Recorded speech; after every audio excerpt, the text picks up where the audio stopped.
And we're live! Woohoo!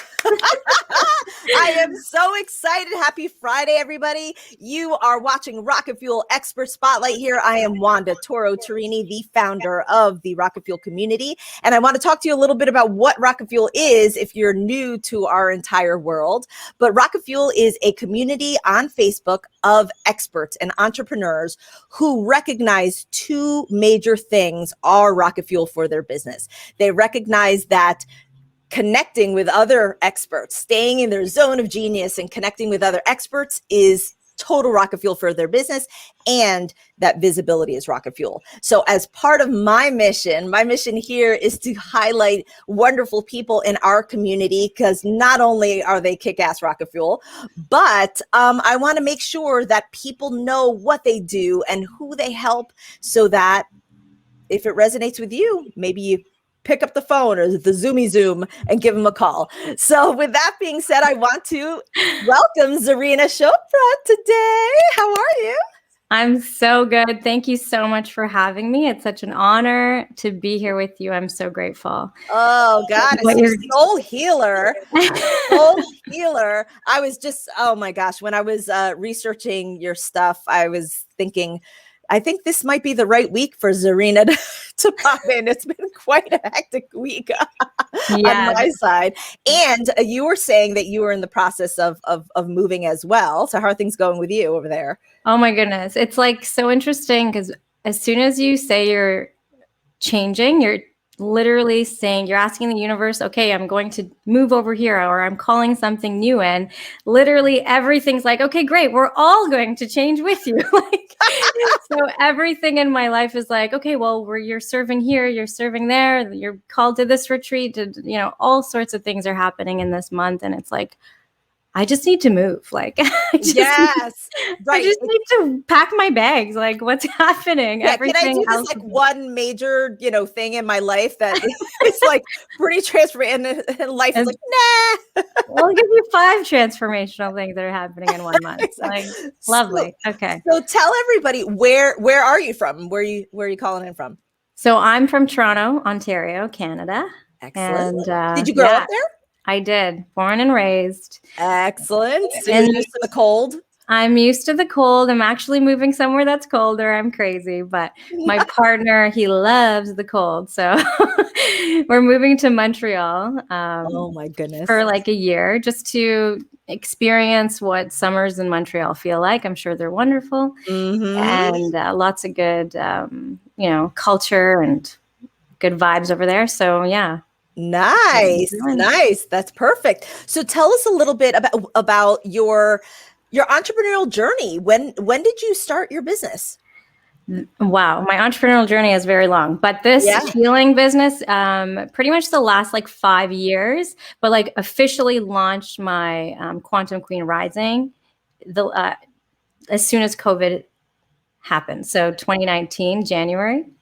Ooh, okay. So we're going to rewind back, because you're telling me, were you an entrepreneur before the whole soul healing thing? You were doing something else, right? Oh yeah. I mean, 19 years old, I started my own sales and marketing company when I had no idea that I was building a business. I had no idea. I was just doing my thing. I was just selling. I was just, building a team, training. And then I built like a team of 50 people, and the guy's like, okay, great. Now you're incorporated. Here you go. And I'm just like, what? No. That's not what I was signed up for. And so that was a whole healing process in itself. And then I had a jewelry store when I was like 25 with my partner. And then I just like different in and out, right? Like different things. I've done so many different things. But when I realized, when I entered the healing space and I really got into doing my own healing, right? That's when I really learned that I love to offer that experience for others as soon as I started really transforming my inner world. So, so I was doing that one-on-one for a few years with different women and family and things like that. And then as soon as I just had done so much that I'm just like, I got to create something. And so I literally just committed to creating that experience, that journey, Quantum Queen Rising. And January 2019 was January 1st was the day that I decided, and literally COVID just like came. Wow. Yeah. So it was not a coincidence. I realized that later. Yeah. That was not a coincidence at all. So, yeah. So to kind of go back a little bit, it's interesting that so you're kind of called to being an entrepreneur, period, right? That was always something that seemed to be of interest to you. I mean, you started with the jewelry store and such, and then you flip on over to this healing work. And tell me what happened to you that triggered that sent you on this journey to even explore all of these things that you're certified in. Wow. What a question. Yeah. What a question. Oh my God. So, and Zarina, I want to explain too, because as part of this show, not only are entrepreneurs watching, but there are a lot of people that are really intrigued by the journey of the entrepreneur, right? yeah. And I think it's so important for those who may have a little bit of that spark, right, within them, to recognize that journey of how somebody becomes who you are today, right? That it isn't just like, oh wow, look, they're doing like podcast interviews and look, oh, so fabulous, and look at that fabulous microphone she has, right? It's like what happened to get you here? So that's why we're getting down and dirty. I love it. I love it. And you're so right. You're so right. Like, oh, there's so much. It's such a beautifully loaded question. And I wish I had like all day to answer it, because it is literally would take me all day. But, I know that I'm going to try and keep We got time. As concise as possible. So I grew up with, in government housing, and like, like when I looked out the window, I would see like, I don't want like the word, but like gangs and, drugs and prostitution, and they were all very low key, like under, it's not like it was very blatant, but we knew what was happening. And so it was very much a poverty mentality that I grew up in. And in the environment, my mother was also very, she was abused as a child from like 5 to 18. So raising me, I kind of realized that, okay, wait a second here. I kind of need to maybe take the lead here, because she was very wounded, like growing up. And I realized that when I was very young. I was going to say, were you able to feel that and sense that when you were younger? Yes. Especially the day that she told me, like the day that she shared with me the details of what happened with her father and all of that. So that day was very impactful for me. And so that changed my entire trajectory. And I started to become her confidant, I would read books and come home and like teach them, about confidence and self-worth and whatever those things were that I realized like was missing. Speaking up for herself, boundaries, but I was also wounded because of it. Right. So I was feeling, right, that whole like, wait, where's my mom? I need that motherly. She was such a loving, she is still such a loving woman. And I owe everything that I have right now to her in terms of my reality, everything, because if that never happened, I wouldn't be here. So now, was she alone in raising you? Was it just you and your mom, or your dad as well? No. So my father was not in the picture, but my stepdad was, and he's amazing. But yeah, so then there's wounds there too, right? The missing father, the abandoned experience, feeling very abandoned by my father. So I went into like, I was confused. I was angry. I was confused. Like, why do I need to be this role, in my family? And I have two, at the time I had 2 brothers, and now I have 4 siblings. So like my mom had more children with my stepfather, and they're amazing. But the point is that I turned into this, I took it on. I didn't need to. Nobody asked me to. Nobody said, hey, you're the mother now. It was me that just said, I got to do this. I'm the mother. I have to teach her about all these things. I have to heal her. I have to heal my mother. Like literally my whole life turned into that, but it actually made me less, more and more separate from myself. So the more I tried to heal, fix, change everything, my mother, the more miserable, unhappy, and dissatisfied with my life I became, because I was running. I was like, it felt like I was chasing something, like some external mountain. And every time I got to the top of it, like even in corporate, right? Like, why did I start a business at 19? Like, because I thought that that was going to save my family, right? That was going to fix my family. Everything is going to fix my family. And Yep. so, right? Like I'm trying to, I was running businesses and even when I was in corporate, like hitting milestone after like just constantly running. And I was exhausted by the time I realized that my whole entire body was falling apart. Like just miserable, but physically, mentally, emotionally, spiritually, very disconnected, and lots of anger, lots of resentment. And there are a lot of things that I just kind of want to unpack here, in the sense that definitely taking on the burden of the emotional journeys that our ancestors or our immediate parents, have suffered, and feeling like maybe we can make it all better. Like if we achieve more, if we can listen to them more, if we can be their therapist, if we can do all these things. And then meanwhile, it's very interesting. Somebody recently said this to me. Do you have children yet, Zarina? Not yet. No. Okay. So, and may the universe deeply bless that. But for me, I had a very difficult fertility journey, and when I finally had my children, I realized how I want to make everything so much better for them, and I don't want them to experience my pains, right? And then somebody said, could you imagine if your little girl, my daughter Mila is 5 years old and my son is 10 months old, if they felt the burdens of the things that you're still struggling with. Imagine if they started their lives like feeling like they had to fix your stuff, and then they couldn't even address their stuff. And when I saw it as their journey as children, I realized, oh gosh, what was I doing? And the other thought is that, meaning your parents would never want you to experience that burden of having to fix, right? It's just this thing that that we feel, and not all of us feel that, but I think that there's a certain archetype of person that feels like, okay, well, maybe I'm the one that can kind of correct it. And have people said to you, oh, you seem like an old soul? Yeah, I get that sometimes, for sure. You're right. You're absolutely right.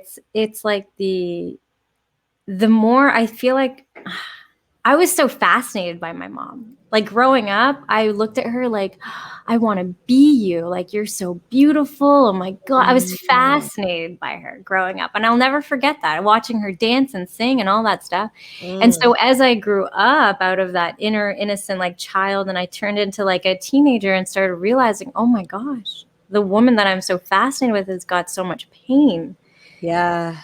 Then now it's like this attachment to like, I need her to be dancing and laughing and singing again. I miss that. Like, it's like this inner child is like so sad that she no longer gets to see that, that dancing, laughing mother that she so much adored. And so, but you're right. It's a certain archetype. It's not definitely not like every single person ends up trying to fix, heal, and change their family.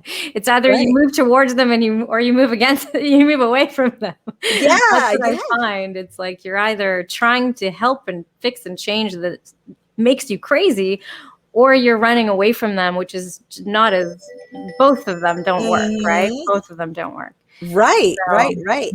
And so how do you manage that burden? How do you transition out of that heaviness, right? Because ultimately you can't you can't change it. You can't make it better for your, you could do everything that you can within your scope, but it's really her journey, or, you know, your parents' journey, for whoever's listening, or it could be a sibling or a loved one, whatever. Mhm.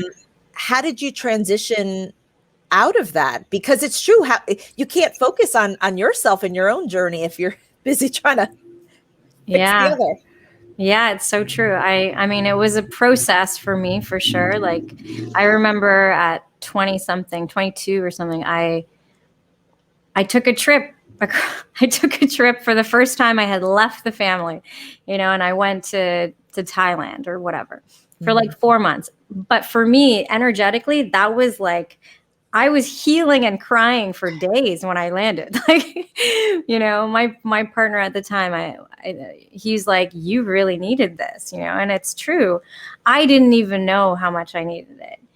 But, you know, hindsight's 2020, and obviously blind spots are other people can always see them better than you can, right? Yeah. So he was like, "You really needed this." And that was like the beginning of me kind of energetically being like, boundaries. This is my life. I need to focus on me. What do I need? What do I want? So really grounding down into that question of like checking in, doing like, what do I need right now? What do I want right now? And so as soon as I started to dive into my own inner healing, like my own inner world, everything started to shift. I even had to take breaks from relationships because I was using those relationships as safe places, right? Mhm. They were kind of an escape from my reality that I didn't want to look at. So I was like, oh, well, let's just have fun over here, you know? It's Yeah. more fun and safe and, you know, rainbows and butterflies and it's just more fun. Yeah, So, either that or it's other people to help fix, oh yes, that right? Other definitely. people to help on their journey, right?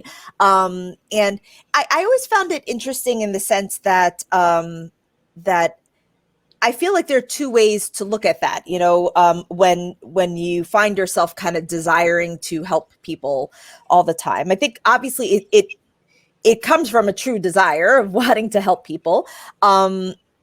You may not be consciously realizing that you're avoiding addressing your own stuff. But it's just you can't address your own stuff because you're you're worried about that. But there's just something interesting about being attracted to helping, and I think it's that archetype of person, right? That for some reason that feeling of like, oh well, maybe that's what I'm here for, to help my mom, to help my dad, to help my friend. And then all of a sudden you become attracted. I know for me, sometimes I become attractive to all these people that really need help. And I love doing that. Did you find that in your life as well? I did in my relationships, like with men for sure. And Mhm. my friendships, I realized like, you know, I would look around and be like, I'm literally like serving all these people. Like, you know, and Yeah. I did realize that it was energetically draining and Yeah. distracting me from my own healing. Right. And so I literally had to like just stop everything. Like Mhm. I remember getting to a space, like I told you, my whole body shut down. Like I couldn't eat. I couldn't stay awake for more than an hour or two, like 3 hours. And then I would need a couple hours sleep. So I knew like something was going on with my physical body. Um, I just sat at home. I got fired from my dream job at the time, like, cause I had anxiety, like so much anxiety. My body was freaking out, like all sorts of things. And I do like to look at anxiety as an awakening. And I definitely do, Yeah. on so many levels. It's telling you something. It's Like telling you that, energetically something is signaling. The issue is finding out what it is. yeah, it's like anxiety for me was like, you're out of alignment, you're out of integrity with on so many levels. And now it's time to Mm, put integrity back in. yeah. Whether that was, you know, whether I was lying to myself about things or, you know, especially, you know, we talk, I have so much negative self-talk at the time, you know, those are out of alignment with the truth of who you are. So of course it's going to cause an intensity in the body, you know, energetically it's going to shake things up. So yeah, so I just remember this time and I literally just sat at home and I said, that's it. I'm done. Because I was manifesting using, you know, manifesting tools and techniques since I was very young, like 20, I think 20 out. And so I had nothing to lose at the time. I was like, I'll try this stuff. What do I have to lose? So I was literally manifest all these amazing experiences, trips, travel, abundance, businesses, all sorts of things. But all the crap, all the trauma, all of the, I say karma literally would show up with it. So right away, those things would just disappear, right? They would just disappear. They would show up. I'm traveling. Everything's good. Money's here. And then gone. Relationships, love, gone. Like broken hearts, like things happening where I'm just like, okay, I know I manifested that because I called it in. Well, what the heck's going on? So how come it's not staying? Yeah. Why can't I hold the light? Like what's going on? So anyway, so by that time when I realized like my whole body was shutting down and I just said, that's it. I'm no longer manifesting anything until I clear this negative stuff that's going on inside of me. Like, you know, whatever it is. And I knew it was the pain and the trauma and the memories, because memories carry so much information in our bodies. So I like sat at home for every day and I just did energy work, breath work, clearing, energy work, breath work, clearing. So what were some of the techniques that you first used? You said you had used these techniques just for yourself earlier on. What were some of the first things that helped you? So with manifesting or clearing and healing, because those are two different time periods. I didn't even know I needed to heal until like years later. I had manifested so many things and they would just fall apart every time. So I was like, okay, I'm not doing that anymore. I need to heal. I need to heal. I need a vote. I need a vote from the listeners. What should I pick? Well, I think we should talk about both of them. Yeah, they're both really important. So the happy part. So you're manifesting now. What is this magical thing that you're using to manifest? So I mean, I have a whole 5-day masterclass I do on this, but so 5 days. You guys are gonna get the sneak peek. Yeah, you'll get the details. but just like quickly, it's like the first thing I ever did, and it's like, remember, it's like the inner child, like in awe experience of like, let's just try this out. We've got nothing to lose. Like, you know, so there's no like, is this going to work or not? It's like, let's give it all we got. Why not? Yeah. Why not? So I basically wrote on the wall and I said, I'm so happy and grateful now that whatever it is I wanted. I chose like 4 things so that I could keep it simple, not 10 million things because your brain can't handle all those, but 4 major points of my life: my health, my wealth, I already had a relationship, so it wasn't my relationship. Travel, because I really wanted that. I was 23 or 22 or something, and a car. Like I really wanted my own first car. I really wanted to travel to Thailand, and I really wanted to. At the time, I was very, very unhealthy and like eating excessively because I was emotional eating, and I wanted to lose weight for the first time. And something else that I wrote. Oh, I wanted to have 2 properties by the age of 26, I think I wrote on this. Anyway, so I wrote, I'm so happy and thankful now that, signed. And every morning for 5 minutes, I'd look at one of those and I'd say it out loud. And I just, in my mind for 5 minutes, I would just visualize it. I'm so happy and grateful now that, you know, and I would visualize it and see, okay, well, what does that look like? It's now, I'm telling myself it's now that I'm in Thailand traveling, now that I've got my own car, now that I've got these properties, now that I've lost, you know, this energy, the feeling that you get around that it's just magnificent.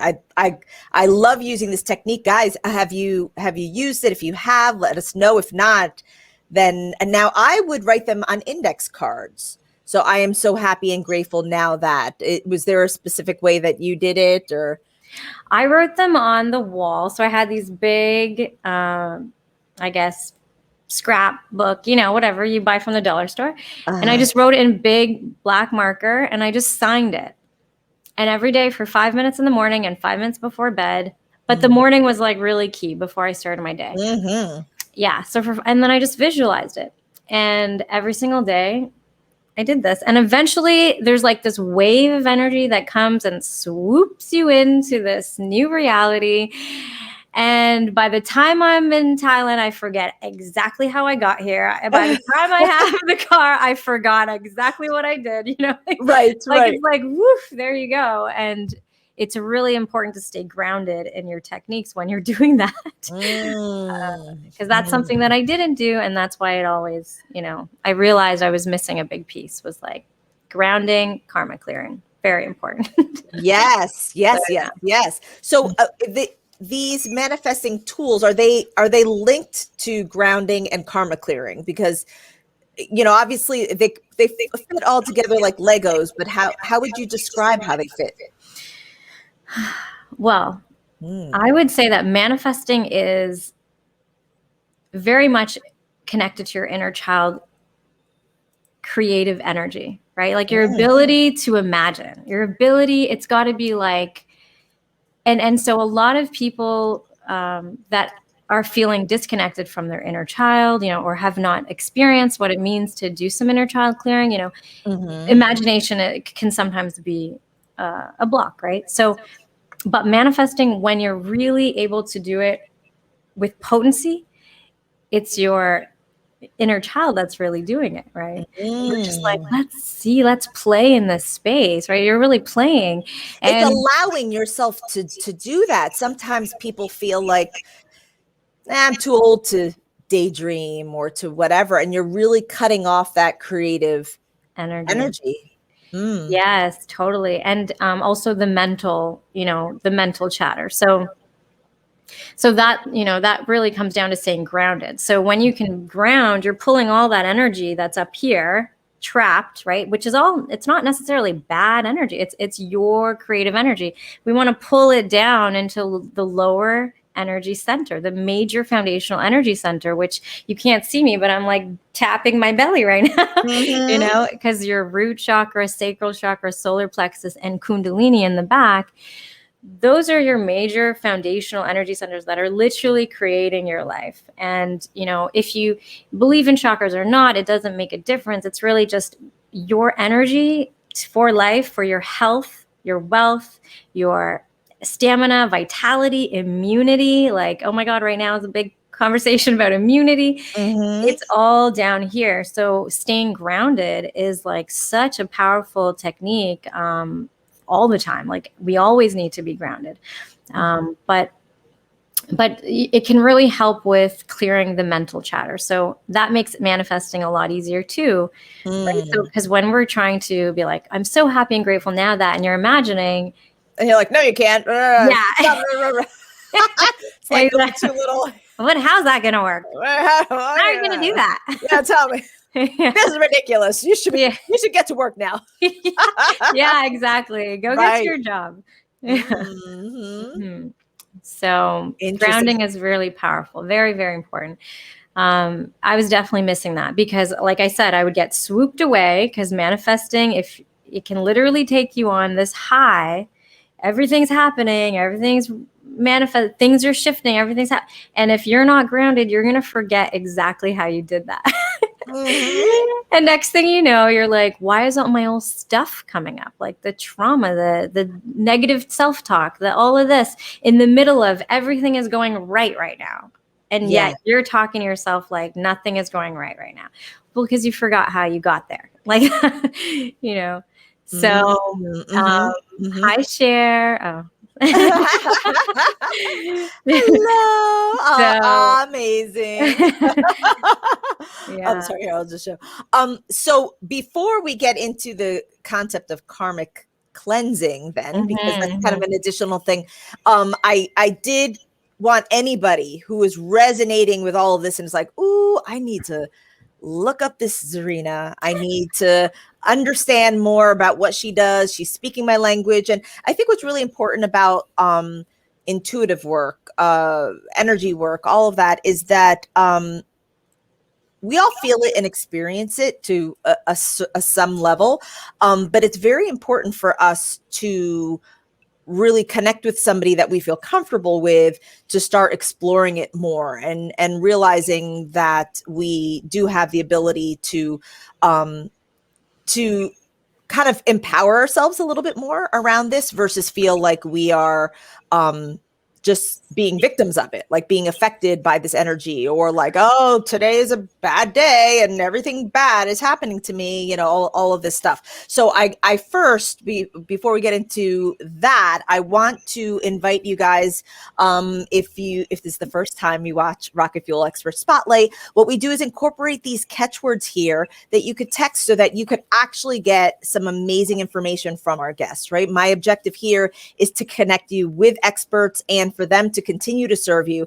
And so Zarina filled out our wonderful questionnaire. She gave us some great answers as to how she got where she got. She dropped us, I always ask for some rocket fuel, which is some information that you typically just share with your clients. So this is some good stuff. But she also gave us a wonderful actually gave us 2 free gifts.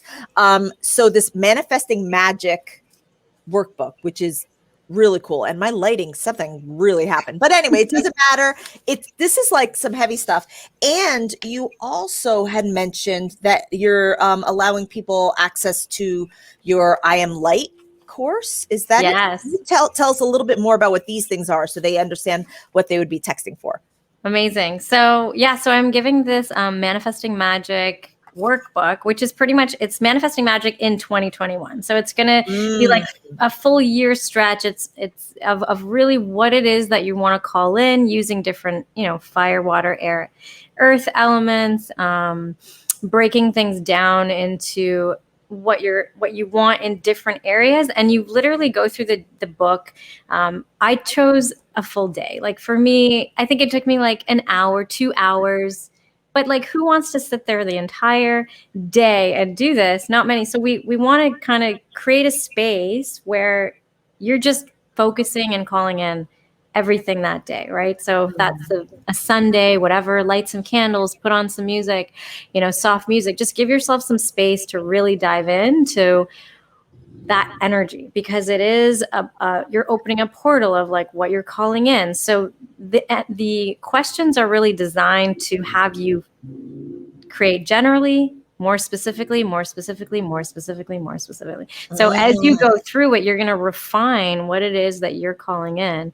And so it really helps to gain clarity and confidence, especially during, this year. So this really is powerful. Great. I mean, the weather is getting better, guys. So if you feel like you can't focus and do it yourself, maybe, pick somebody that you love or care or trust, to go through the process. This is just really fantastic.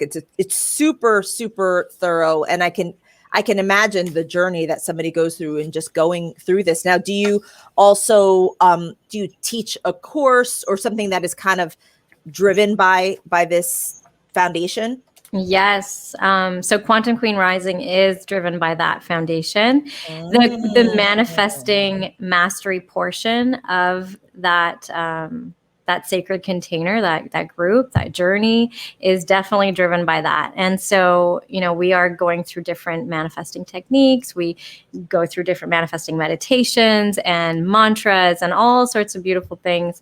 But it's always important for them to know, what am I calling in? So that when we get down to it, it's not like oh, wait, what do I want? What do I want? I don't know what I want.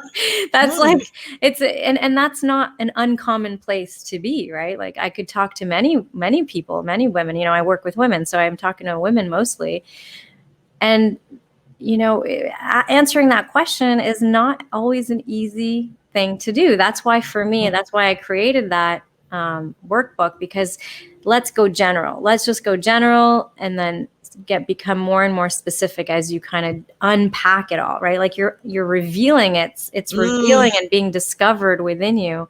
And as I went through it, I realized what my priorities are. So it really helped me clear out, okay, those things I want, but they're not priority right now for this year, right? So let's just stay focused on what it is that I really want and need. And that's That's mainly what that's about. So it's so really important to also just clear all of the clutter that may be in your brain, whether it's frustration about things that have happened that are already in the past. It's like just kind of, acknowledge it and move, beyond that.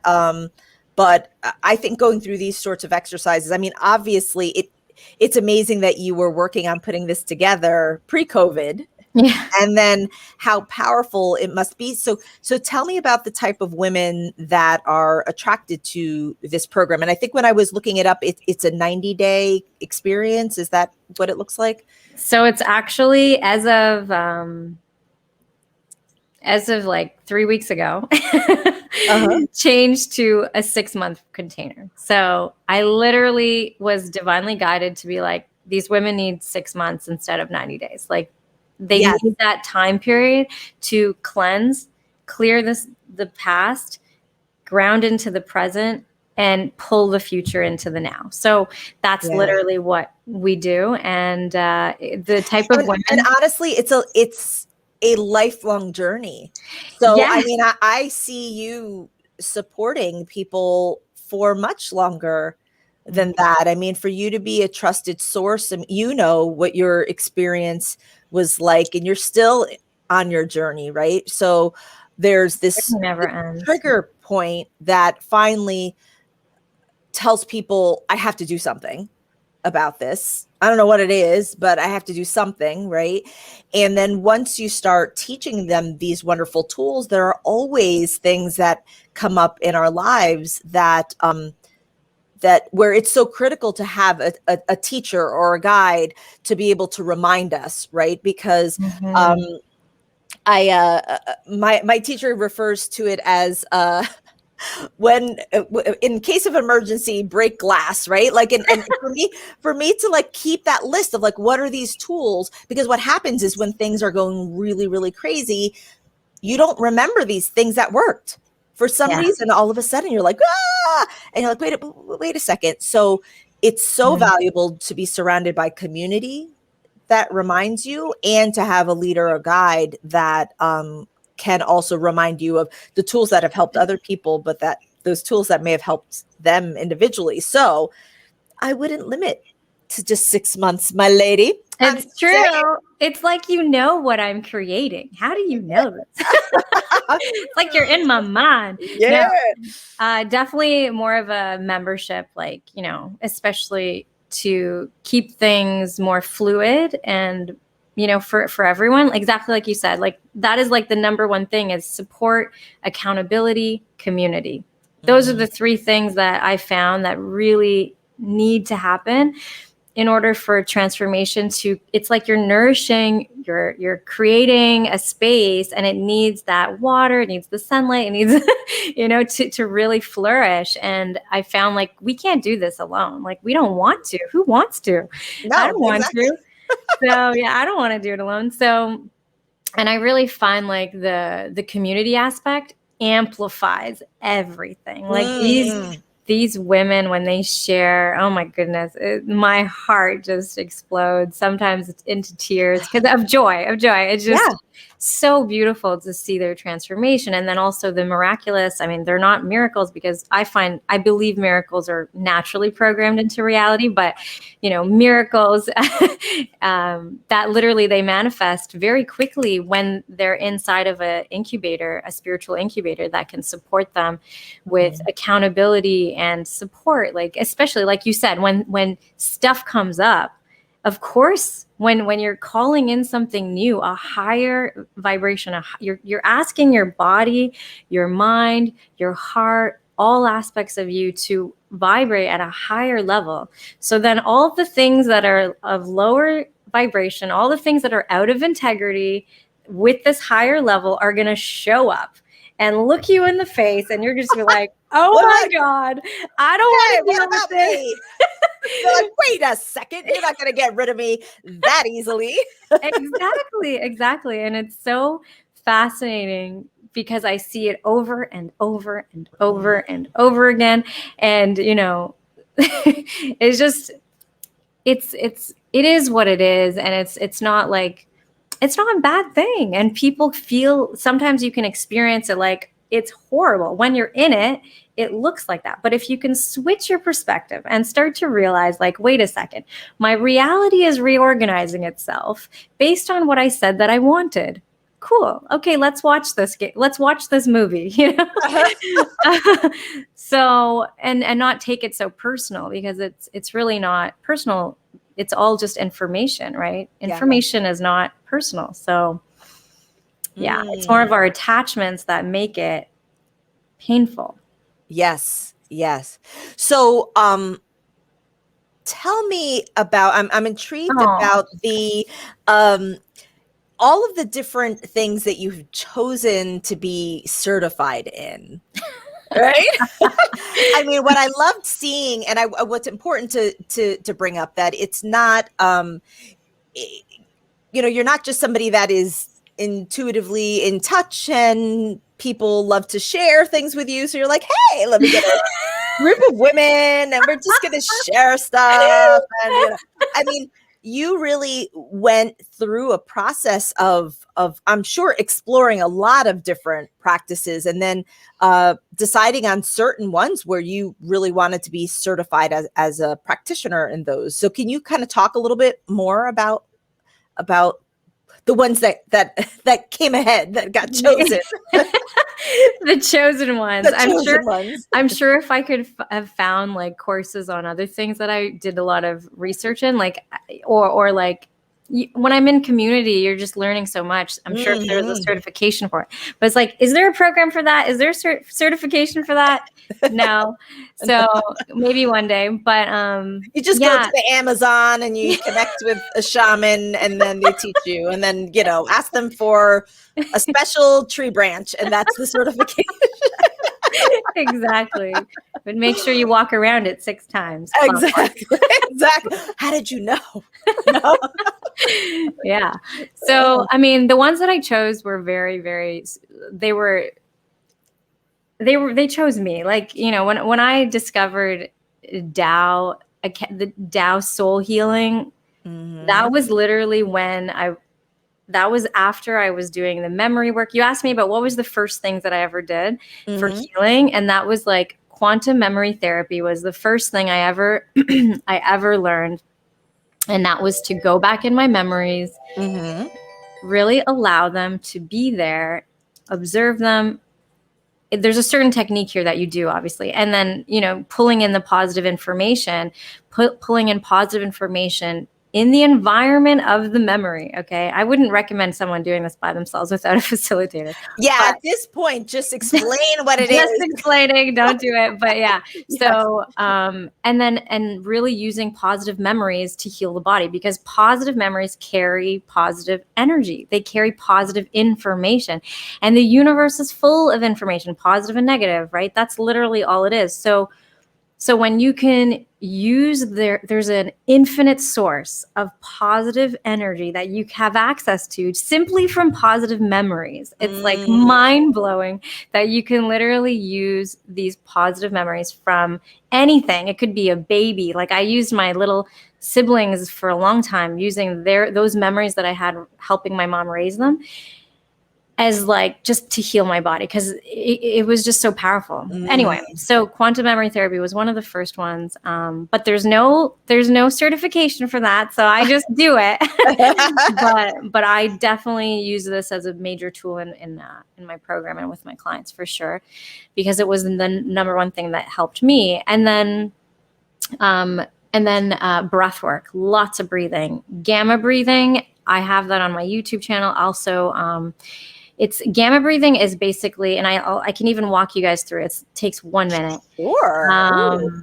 Yeah, gamma breathing. You guys are lucky. If you do gamma breathing every day, all the time, like as often as you can remember, what it does is it basically makes your brain operate all together. So it basically, it'll help you with memory. It will help you with focus, with so many things, because the gamma brain wave state is the meditation state, right? When you get into meditation, you're in a gamma brainwave. And so gamma breathwork is basically taking all the different brainwaves that usually the brain is in separate they're operating separately. So some people that are like scattered, they can't focus, foggy, whatever, is because their brain has got so much information packed on different spaces of the brain that they can't, they're not operating all together as one. Right. One section is an alpha brainwave, the next section is then beta brainwave, the next section, so they're all just in different states. So you do this breath work and it's just like puts you right into like that meditation space. So if you're going to do even meditation, I do this breath work before we start. It's just like a hack, hack. Yeah. Teach. Okay. So just, are you guys ready? Yeah. Are you ready? Okay. Very, very easy. We'll do 3 rounds because that's the most optimal. If I do 1, it's kind of like, it's the lazy way, but we're not lazy. So, so you want to belly breathe, always in and out, in through the belly, obviously out, in through the mouth. It's a sequence. So in through the mouth, out through the mouth, in through the mouth, out through the nose, nose, mouth. I'm going to guide the whole thing, but just know we're going to be changing sequence, and then I'll tell you how to memorize it easily afterwards. Okay. Belly breathing. So inhaling slowly from your mouth. Exhale from your mouth. Inhale from your mouth. Exhale from your nose. Inhale from your nose. Exhale, nose. Inhale, nose. Exhale, mouth. Inhale, mouth. Exhale, mouth. Inhale, mouth. Exhale, nose. Inhale, nose. Exhale, nose. Inhale, nose. Exhale, mouth. Inhale, mouth. Exhale, mouth. Inhale, mouth. Exhale, nose. Inhale, nose. Inhale, exhale, nose. Inhale, nose. Exhale, mouth. Inhale, mouth. And exhale, mouth. And just relax. Let yourself stabilize. Lightheaded is actually good. Yawning is good. It means information is processing that might have been stuck, in different spaces. So, yes, there you go. Pause. My drool. Exactly. Wow, that was great. You guys need to just keep listening to this podcast over and over again. Just that part. Yeah. That's fantastic.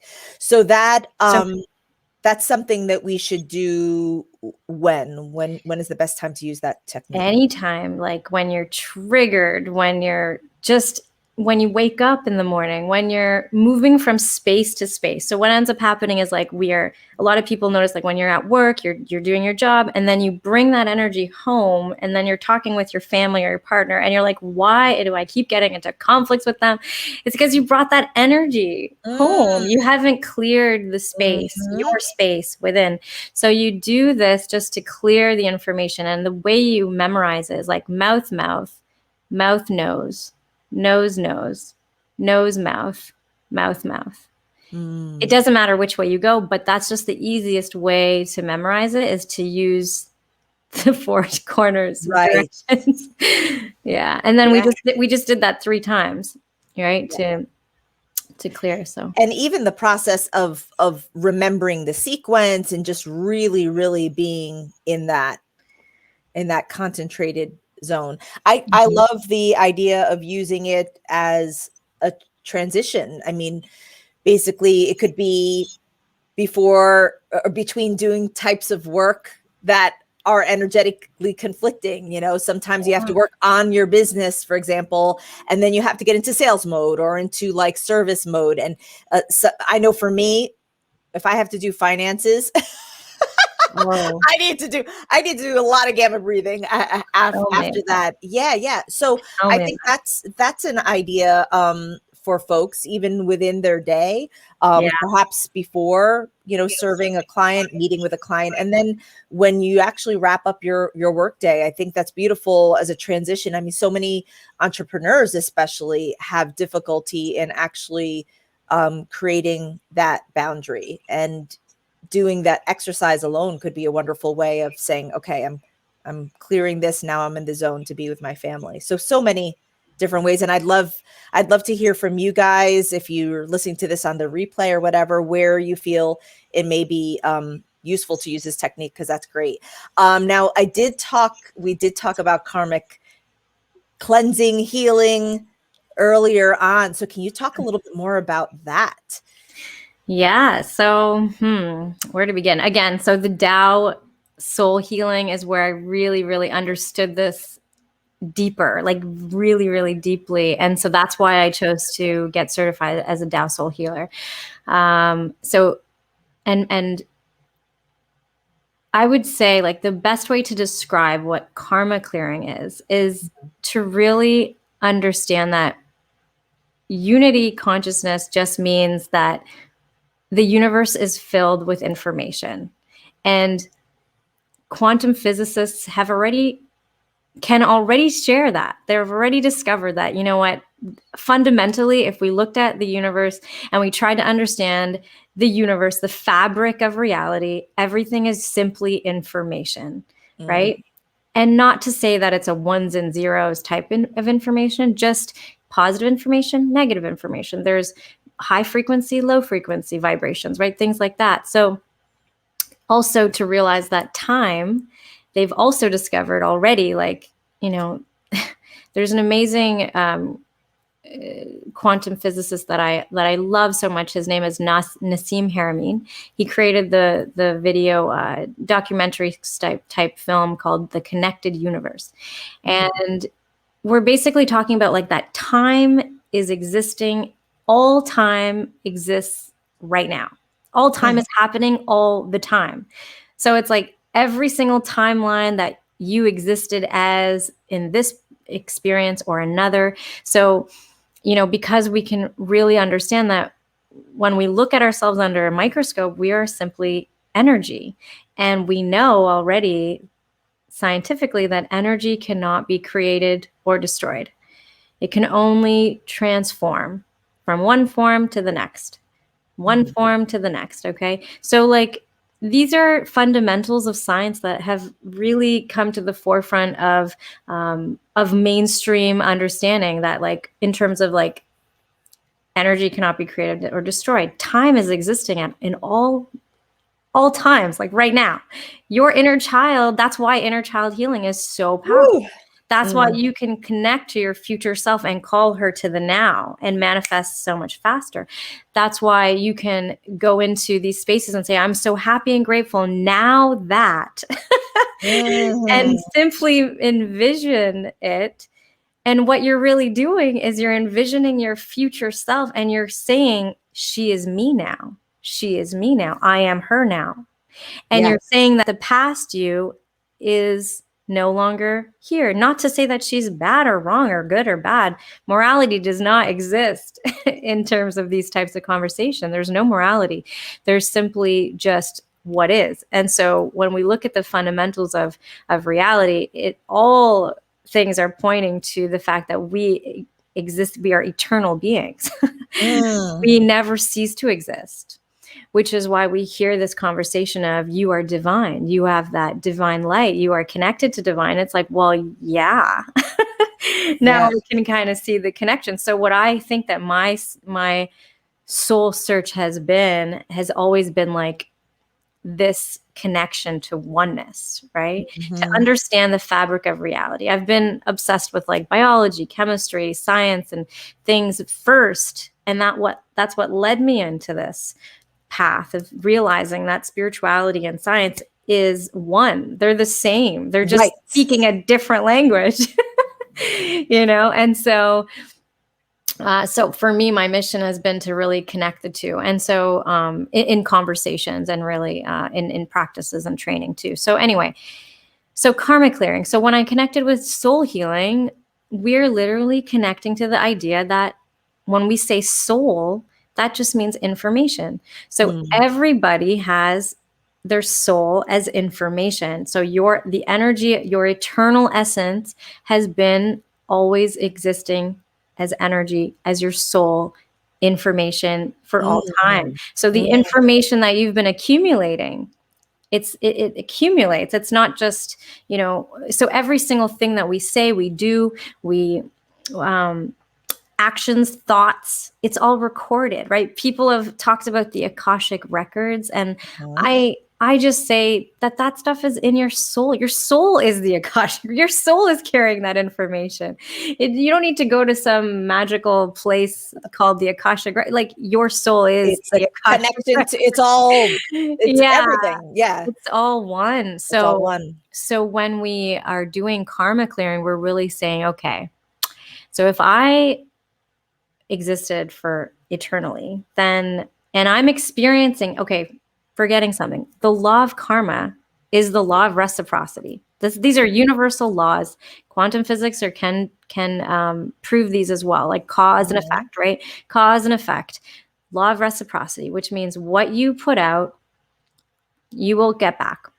Law of attraction, like attracts like. Like these are all scientifically, proven. And so, so when we are understanding that what we are experiencing, especially the negative stuff, you can look in your life and be like, okay, what areas do I have really good karma in? You're going to feel it. You're going to know, oh, well, lots of positive information. Karma just means information. Yeah. That's all. So karma, we just call it karma because that's something that we called it for centuries. Yeah. Right. But really, science says it's information. So karma is information. The soul carries the karma, the information that you've accumulated. And so when we can really understand that if I'm experiencing positive information, especially the ones that come with ease and grace and effortlessness, right, in certain areas, a lot of like divine gifts, things like that. These are areas that we've accumulated a lot of positive information from lifetimes. And then negative information, these are areas that we've probably created an experience for somebody else because we're all one on the quantum field. Our souls are all intermingled. We're all one experience. We're all one soul.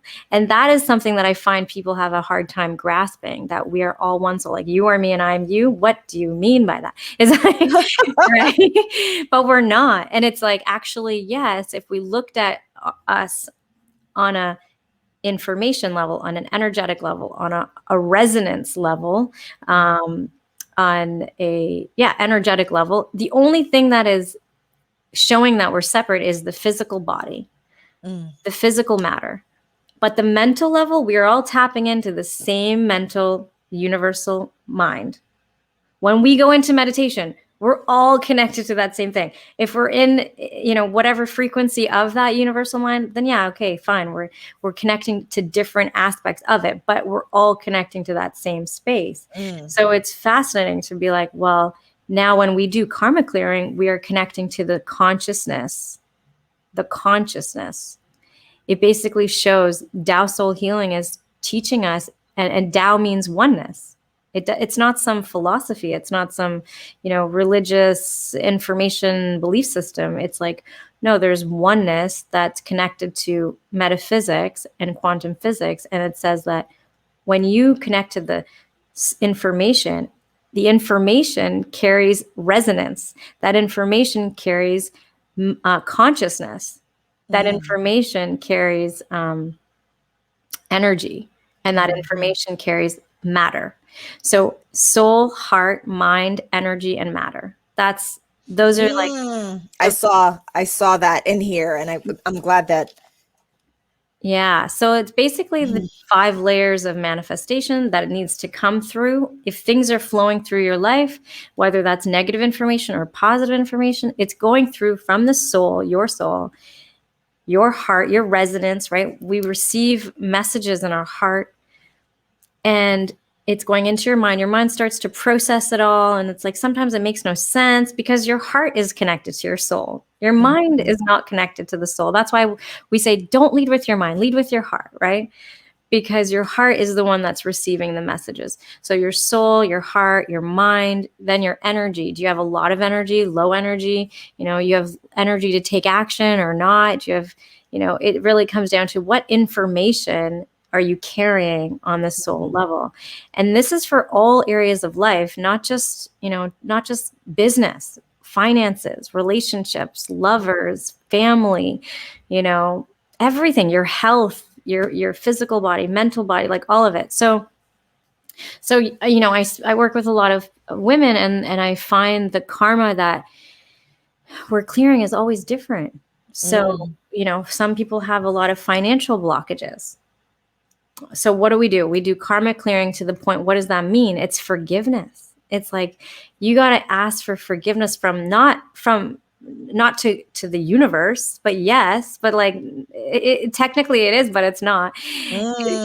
You're basically asking for forgiveness for all of your lifetimes on behalf of all your ancestors. Because remember, we are embodiments of all time in the now.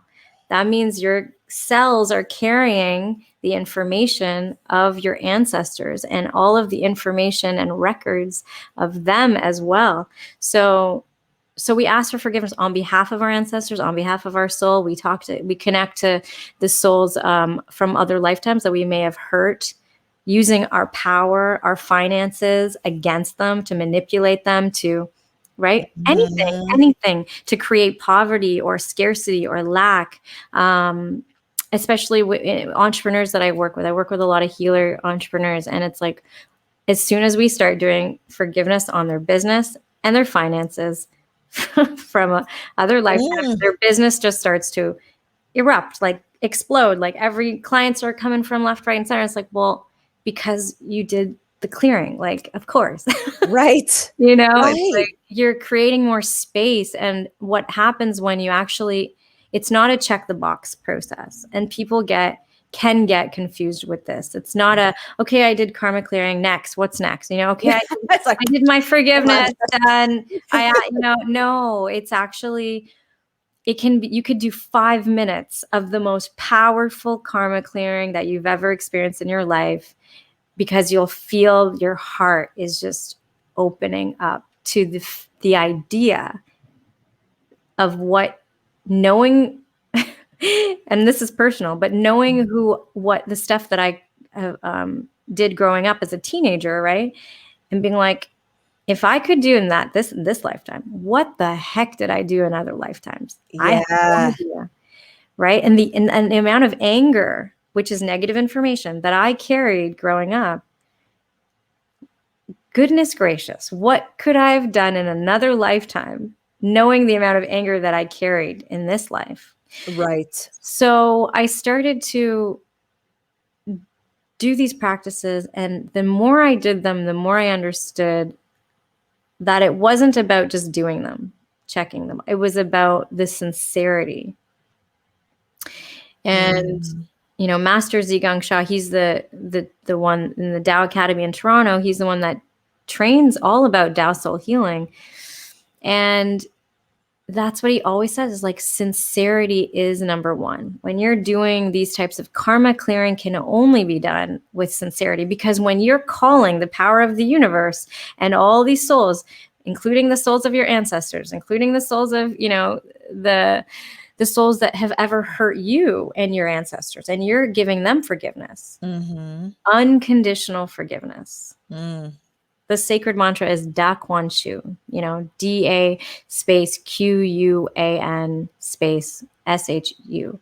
And it's like a mantra that you sing, and you're just pretty much, you're asking them for forgiveness, but you're also offering forgiveness. And you don't need to see them, but some people have, the ability to see them. You can feel them. You can feel the intensity of the energy that comes forth when you do this karma clearing. And women, especially when you do this with the women. Is that correct? You spelled it, and I was just so entranced with what you said. It's close. So the Q is a K, and Okay. but yeah, All right, hold on. very close though. Well done. I'm just like listening. I'm like, oh, wait, she just spelled it out. I should... chop, Wanda. Yeah, perfect. Da Kuan Shu. Yeah, Da Kuan Shu. It just means greatest forgiveness. You're offering the greatest forgiveness. You're receiving the greatest forgiveness. You're hoping that you can receive the greatest forgiveness. And the only way that, because everything is a mirror, right? The reality is a mirror. So the only way that souls that you may have encountered in another lifetime, that you may have hurt, can open their heart is, how much are you willing to open yours? So the more you can open yours and release, and the way that I really notice that these women, including myself, can experience this is by first starting with the souls in their life, right? The people in their life. And they do these practices, they're bawling their eyes out, and they feel light after. Yes. They feel light. It's because they've called the soul, the information of this person, of their mother, how many times did I do soul healing with my mother? I can't tell you. I've needed to do lots, right?